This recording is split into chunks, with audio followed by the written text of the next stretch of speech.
Hello, GOPO kids. Welcome back. We're going to finish up Congress today, the rest of chapter 4 with sections 5 and 6. We're going to talk about not only how they deal with the budget, which is one of their biggest jobs, but we're also going to talk about how they vote and what sways them to vote one way or another when passing laws. Okay. So first, Congress is the one that makes the laws, but remember, they not only create laws, they also are in charge of the budget and oversight. So we're going to talk specifically about the budget today. So when it comes to setting the federal budget, it actually covers expenses for an entire fiscal year. A fiscal year can be just 365 days, however any company wants to figure out their taxing and spending. Well, in this case, the government's taxing and spending. We go October to September. Budgets have been in the trillions of dollars. They like to spend a lot. But there's different types of spending they have. There's mandatory and discretionary spending. Mandatory spending is spending that is required by law, that is already locked into the budget. They can't get away with it. Those are usually in the form of entitlement programs like Social Security. That's mandatory spending. They don't have a choice. Medicare, that's another expenditure. They don't have a choice. They have to pay it.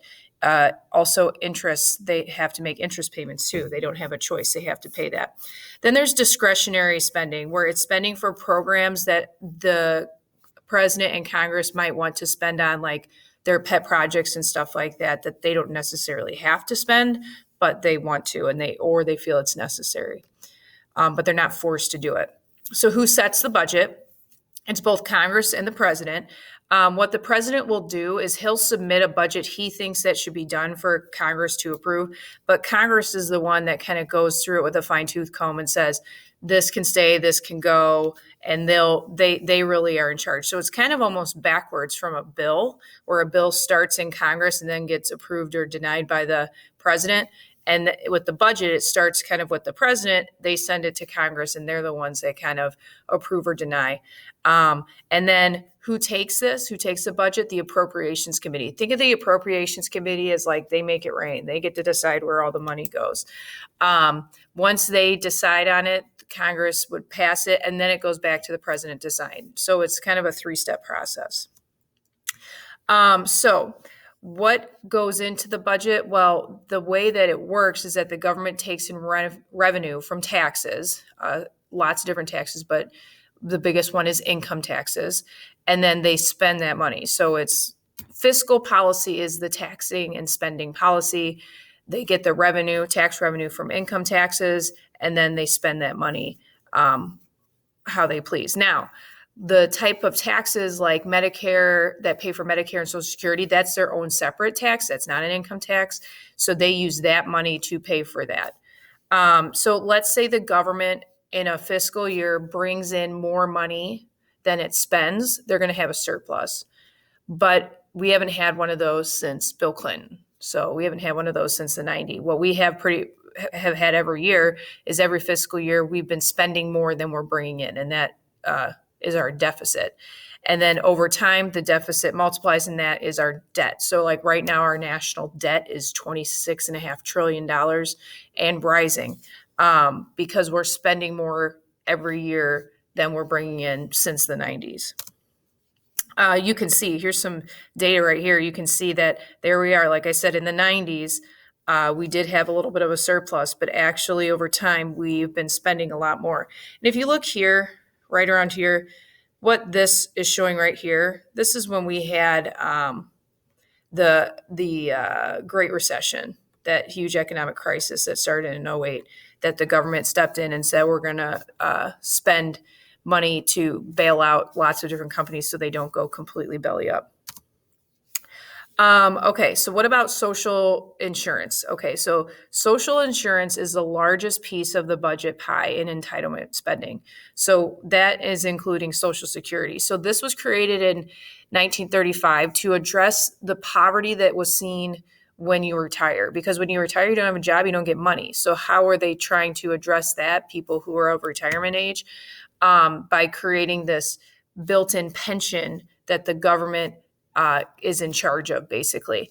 And it was designed to be self-funding. So basically, we people right now, we pay into it. And then by the time we retire, we'll get that money, and the people who are younger than us pay into it, and it just so on and so forth. So it was, it's a great idea in theory, but in reality, the average life expectancy back then was 65 when it was created, and the age you get it is 65. And at the time, too, more people were paying into it. Well, now we have the baby boom, and they're retiring. And they're living longer. Their life expectancy now is about 79. And the age is still 65 for receiving it. So when you have a 14-year extra span of taking that money out of Social Security, and you have a huge population receiving it, it is definitely under financial stress. And no one wants to touch it because most of the it's all about politics. Most of the population that votes are an older population. And if you touch Social Security or increase the age or decrease how much they get or increase how much is paid in, politicians lose votes, and that's why they don't want to touch it. All right. So what has been the solution? Those three things, or two of those three things I just said. You could raise the tax, which, people don't like their taxes being raised. You could raise the age to collection, but that is something that people don't want to do either. They don't want to work longer. Or you privatize it. So what that means is instead of like the government being in control of all that money, put it in like the stock market, put it in Wall Street and let them control it. But again, that's been suggested before, and it was people were very much against that too. So that kind of backed off. So what factors make it difficult for Congress to control the budget? I want you to think about that. But the number one thing, of course, is politics. But think about why I just said the number one thing is politics on your own. Skip that for now. All right. So the next one, we're going to look at how congressmen and congresswomen are influenced by different groups and how that influences their votes. Because it's like a lot of times they think, it's this like sunshine, rainbow, unicorn. Oh my gosh, I get to go work in Washington. I get to serve our country. And then you get there and you have to play the game of politics, and you have to figure out how you're going to vote and how you're going to get things done. And it's basically this big game of chess. So here's the challenges. Members of Congress are pulled, like I said, in so many different directions. Theoretically, they're expected to vote with what their constituents want, but that's really not always the case, because of the fact that they have to worry about what's best for the nation. They have to worry about what's best for their donors. And they also have to worry about what their party's going to do. They don't want to ostracize themselves from their party, because if they ever want something done for their people, they're probably going to get told no, maybe get blacklisted. So here are ways that they can vote. They can vote as a delegate. The delegate role is to do what their constituents want. They are the delegate that represents their constituents and vote how their constituents want. Even if it goes against their own beliefs or even their own party's beliefs, they want to vote as their constituents want. That's a good way of doing it, because then, those are the people who are voting you back in. But at the same time, again, like I said, you could isolate yourself from your party. The trustee role is where the member of Congress makes a decision on their own knowledge and judgment. So it's the idea of, you elected me, people. I will make the best decisions for you. You might not think it's the best decision, but I'm telling you it is. And then the political one is where you vote based on the party. And you want to vote on party lines, not only to show a united front, but also that reciprocity thing I told you guys about previously. If you want your bill passed, you need to vote along party lines to get those people to pass your bill eventually. So those are the three ways they can vote. And because they go with the political thing, a lot of times that causes partisanship, which means you're like one side versus another side. And that definitely causes gridlock, especially when you have gridlock is just when things don't, political gridlock is when, policy gridlock is when policies aren't getting passed because of partisanship. And we see that the most when there's a divided government. So think about this. When a bill becomes a law, it has to go through the House, the Senate, and get passed by the president. So those are the three players in policy getting created at the national level. So if one of those three is led by a different party, you have divided government.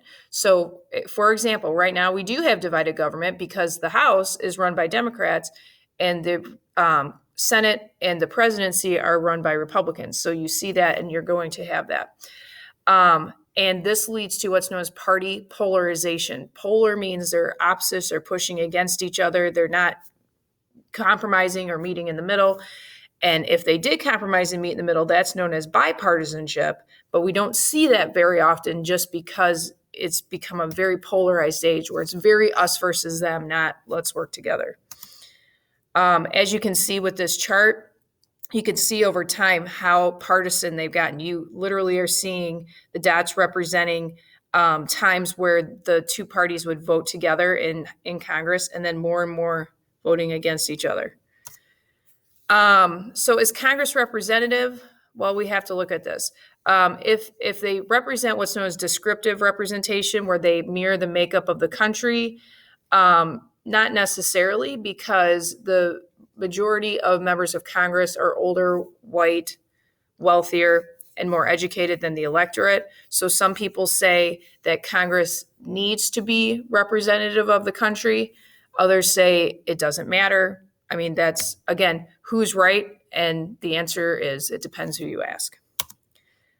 Skip that. Substantive representation is the idea where members of Congress represent the interests and policies. So it's not necessarily the descriptive kind of superficial characteristics, but like your ideology. Does that represent the country demographically? So some people believe that that's how Congress should be, while others believe it would be best if they were more representative of the country descriptively.